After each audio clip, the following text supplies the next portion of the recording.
இது குறித்த கூடுதல் தகவலை செய்தியாளர் கசாலி வழங்கிட கேட்கலாம். கசாலி, இப்படி அடுத்தடுத்த 5 கடைகளில் கொள்ளையர்கள் கைவரிசை காட்டியிருக்கிறார்கள். இவர்கள் யார் என்பது தெரிய வந்து விட்டதா? இந்த விவகாரத்தில் போலீசார் எந்த கோணத்தில் விசாரணையை துவங்கியிருக்கிறார்கள்?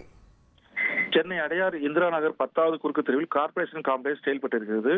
இந்த கடைகள் நேற்று அதிகாலை 4 மணிகளில் அடுத்தடுத்து உள்ள 5 கடைகளில் பூட்டு உடைக்கப்பட்டு ஒரு கடைகளில் இருந்த பணம் கொள்ளடிக்கப்பட்டதாக கடை உரிமையாளர்கள் திருவான்மியூர் போலீசில் புகார் செய்தார்கள்.